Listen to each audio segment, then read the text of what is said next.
Another old swamp saying went, when dealing with a troubled and troublesome Mulgrim, do not light a fire beneath her, but help her build one from within.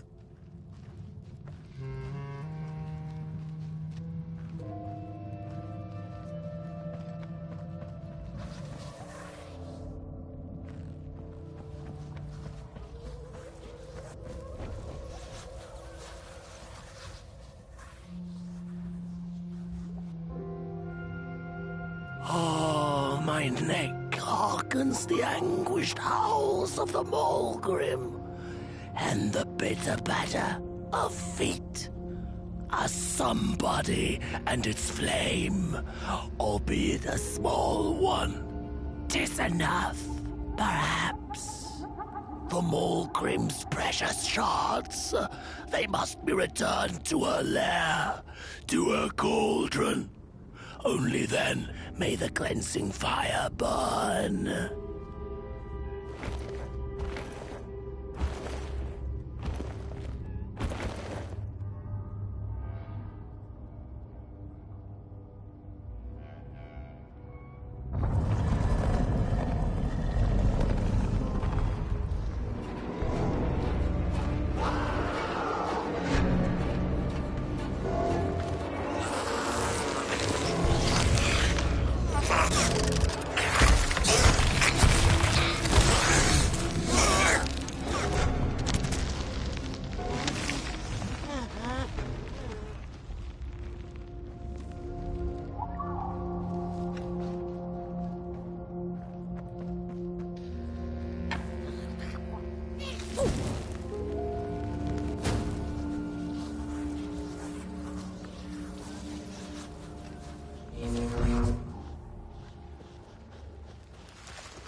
Don't eat me!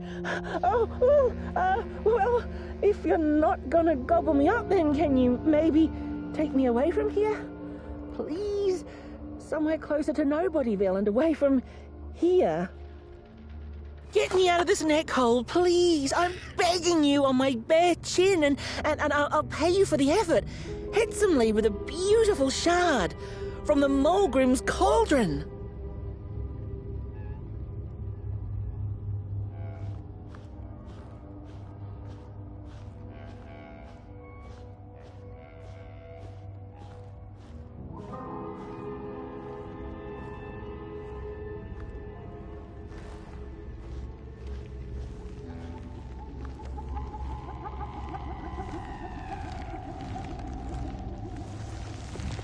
Watch out!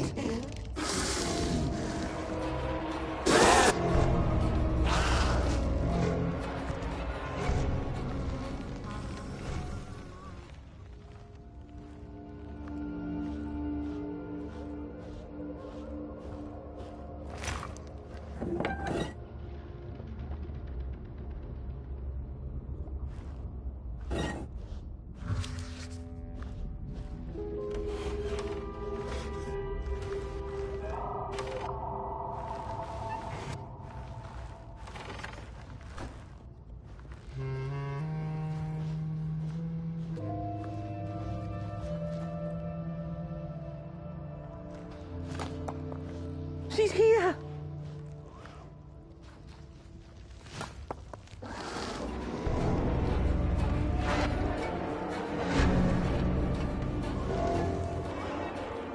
Look out!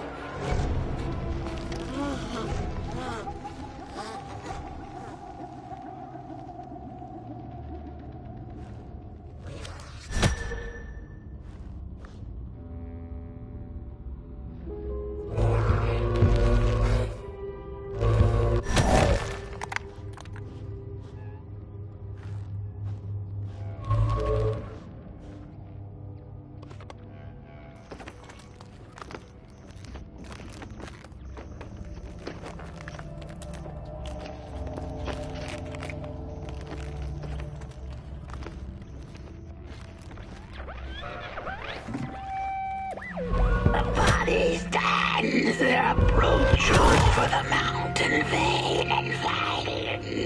We ragdolls observe, we record, we memory. The faces that pass, they do not know what is already yearning nights behind. The sands will tell. We put on a mask, we perform, and we put on a show.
Watch out!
Look out!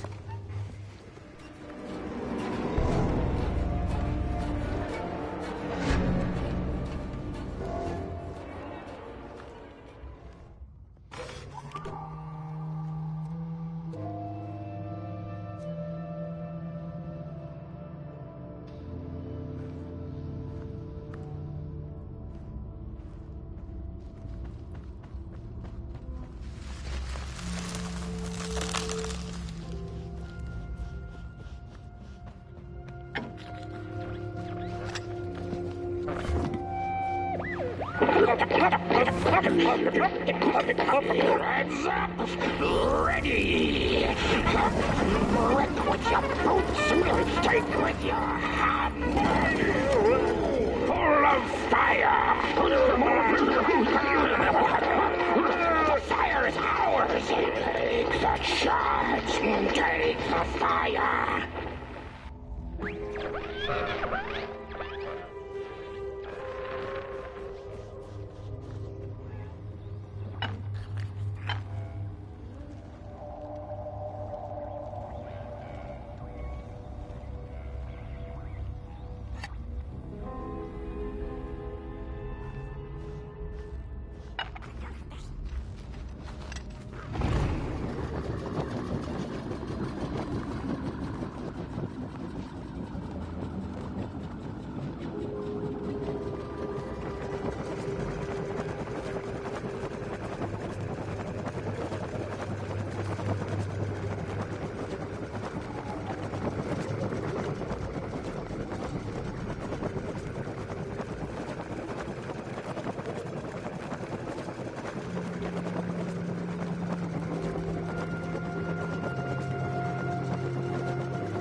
late morning or afternoon. Hard to tell without a sun, isn't it? No, it is most certainly night, or moonbirds hooting wouldn't make sense at all. Speaking of sense, will you help an old bird find some in this story? Fire up these dusty neurals in the right order, and you will receive a present. A little gift, yes. Bring fire to the story.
The battle ended with a great, gruesome beheading.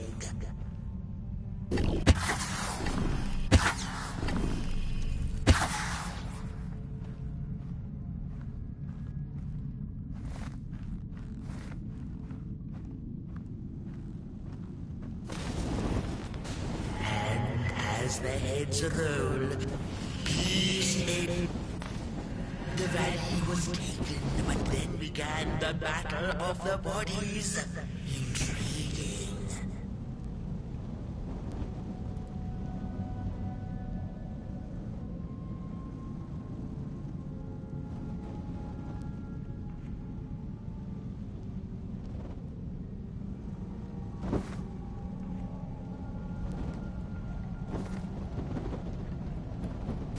And once upon a the battle ended. Didn't make no sense again.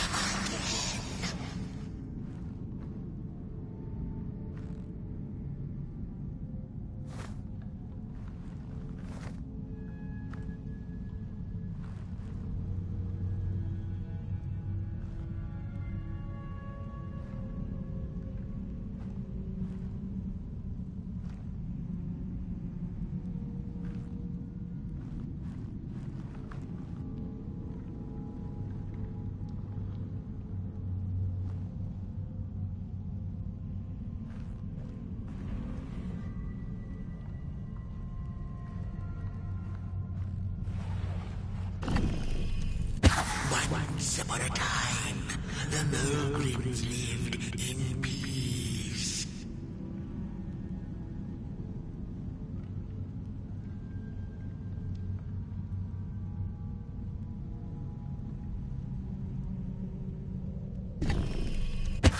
And as the heads roll, the time of the Mulgrim begins anew.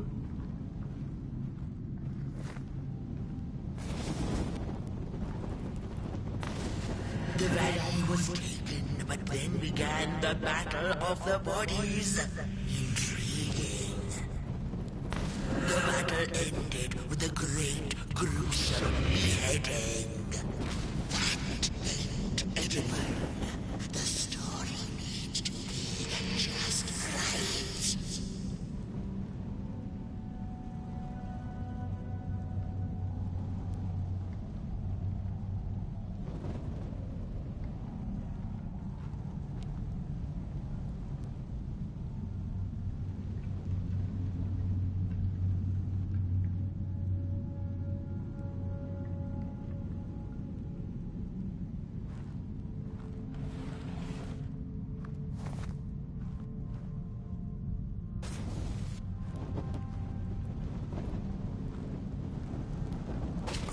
Once upon a time, the Mulgrims lived in peace.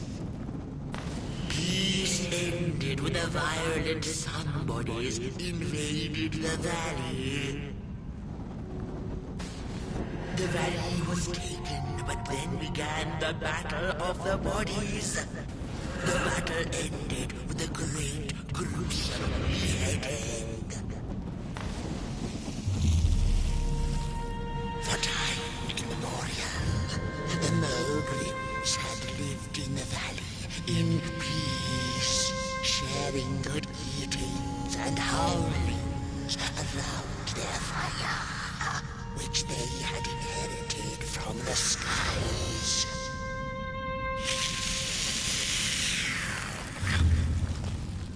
Then one terrible night came the violent somebodies. They hunted the Mulgrims for sport and took their fire for themselves.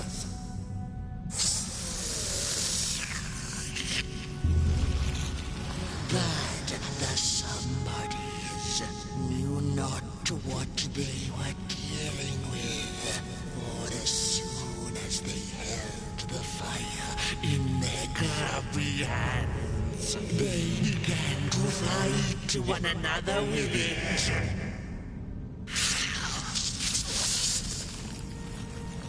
To save themselves from themselves, the cunning heads turned on their bodies and organized a great beheading. And so it was that somebodies became nobodies, and the bodies were exiled. A time of peace would ensue, or so the headlings thought. The last living Mulgrim had been biding her time, and saw now an opportunity to return and take bloody vengeance upon the heads, who were now left defenseless without their bodies.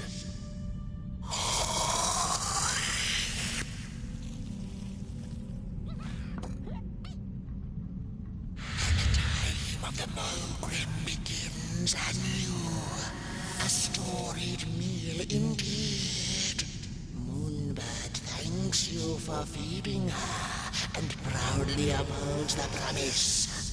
A gift. A shard from the Mulgrim's own cauldron. It looked so shiny in the moonlight. Moonbird simply had to take it. Ta for now. She'll see you in the light.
Phew, thanks for saving my neck. And I think I have a reward for you. A real treasure. There you go. One of the 3 missing shards from the Mulgrim's cauldron. Yeah, I stole it. Oh, I thought I could maybe buy me some kind of ticket away from, well, everything. Start anew, you know? A good head on a pair of healthy, strong shoulders. Eyes on the horizon. Gosh, the horizon. Do you know I haven't seen it once since I lost my body? I really do miss my body. It's a real shame when you think about it, you know? The things that we do to ourselves, to one another. What we did to her, kind. All in the name of some sort of control. It doesn't make sense. Anyway, I guess I'm sad. Sad and sorry.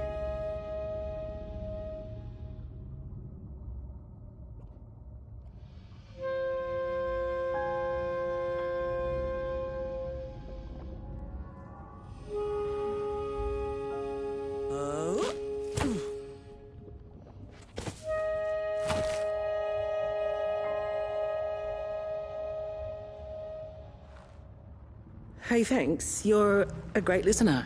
You know that? Just take care of that shard now and maybe put it back where it belongs and... yeah. Goodbye. The ragdoll's whisper of one shard kept by the dark itself.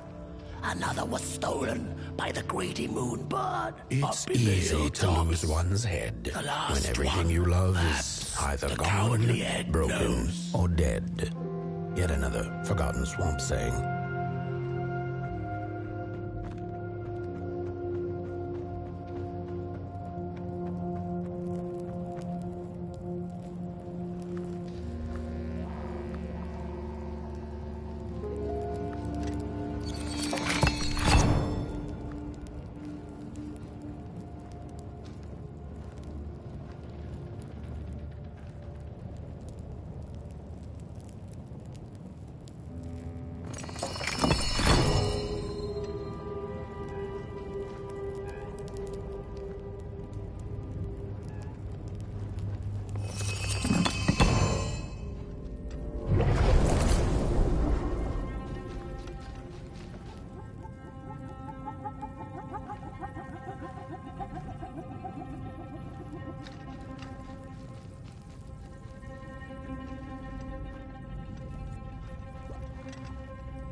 She'd never been much for company until she had met the other one. He had shimmering scales, an appetite for life, and carried a faint scent of rotting leaves she found irresistible. Oh, how they used to laugh at the distant stars, bitterly, together.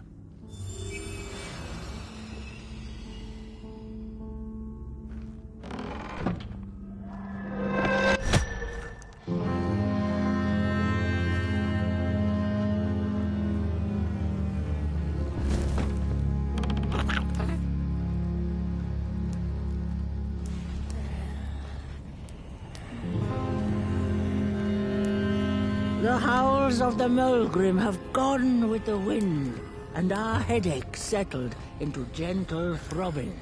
Thank you, somebody. for you have not only graciously saved our necks, but also demonstrated the value of brain mass and heart blob working together. Could it be time for the bodies to return?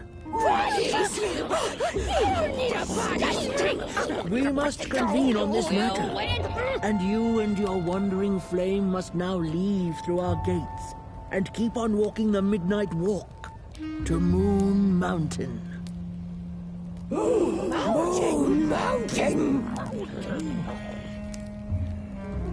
Here you go, somebody. This key will open the town gates.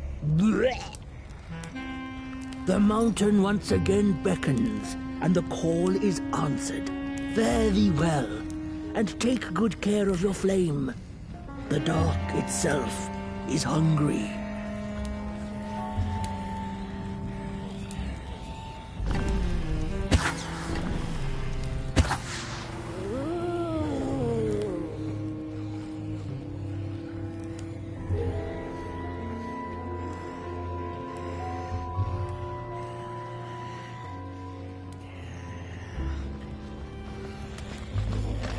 Master me. The back of the body, but I don't trust you. The more the flesh twigs, and one better.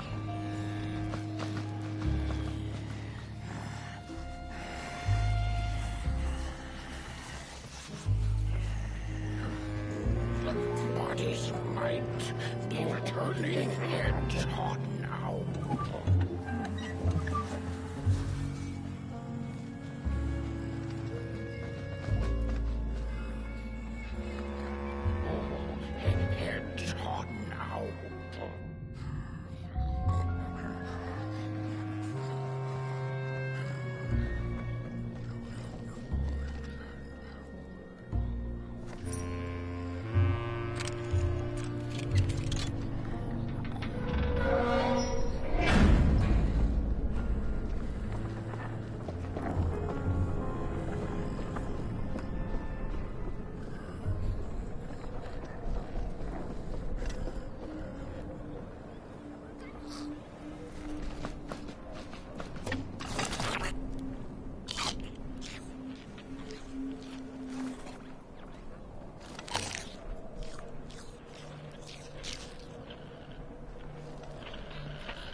I've had enough. First it was the big Mulgrim hunt, and then they forced us out into that make-a-forgiven swamp. I hate hiking. And then when we had nothing left to hunt, we started fighting each other. And then Mr. Mayor gets this grand idea that we should chop our own heads off and banish our bodies. How does that even scientifically work? I've had enough of civilization.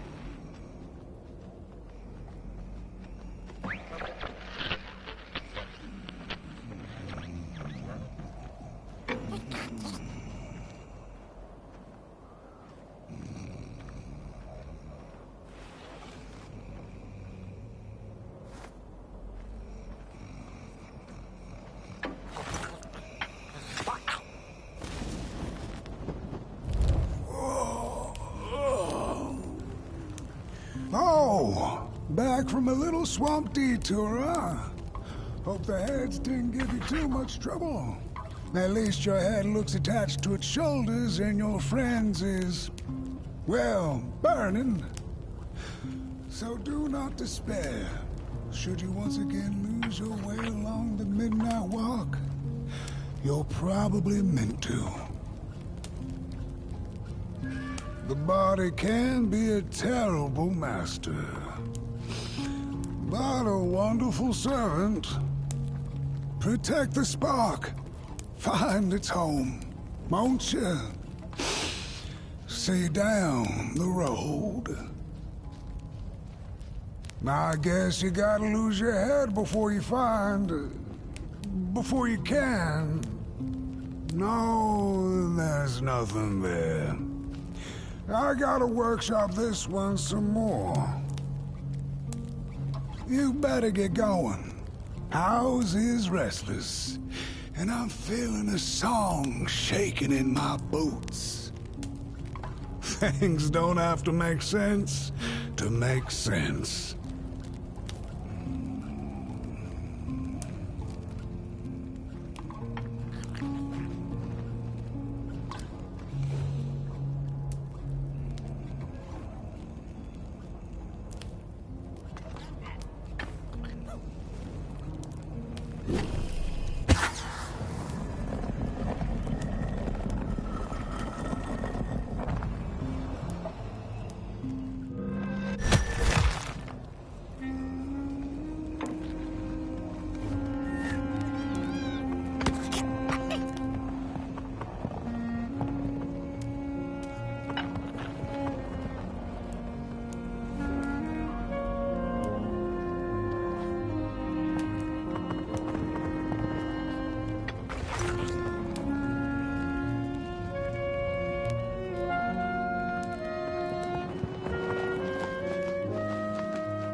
We Malgrims have a special relationship with fire.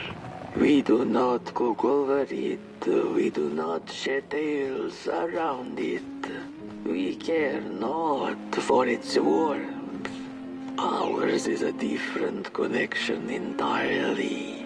Fire is our window to truth and into the world beyond clay, to which we must return. We are noble beings, bringers of bugs, slime, and mushrooms to help decompose the old and to bring about the new. We are the caretakers of this world, and woe be to those who seek to end us, for they seek to end themselves.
dreadful was the day when the sun vanished.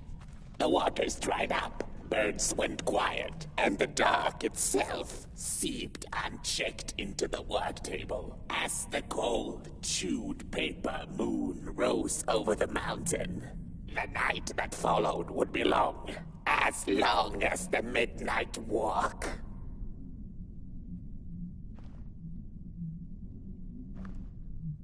The burnt one was there.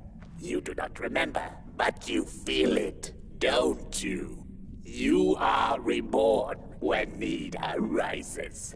This night, Port Boy needs you, and Moon Mountain beckons.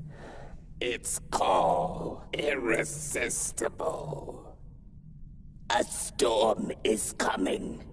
The soothsayers have spoken.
She came back one day from a long while of rock-picking under the gnarly trees. Usually the Merkel had been fond of fall and the refreshing cool of winter, but this time it had been much too long for her taste.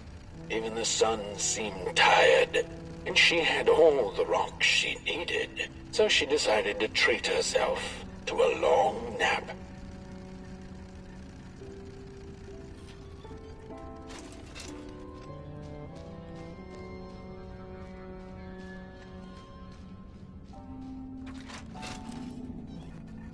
The Merkel dreamt many dreams of the mysterious moon and the critters living within its craters, and of the ocean and its deep secrets known only to the sea creatures and the corals, and of the twinkling stars that had so much to tell, but they were too far away to be heard. All of it intertwined in a colorful tapestry.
There once was a freezing cat who was looking for shelter when she came across a dark cave. "Step into my abode," offered the dark. "It will warm you if you surrender your wants."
The story goes of a nameless maker who pulled creative spark from the dark itself without giving it fire.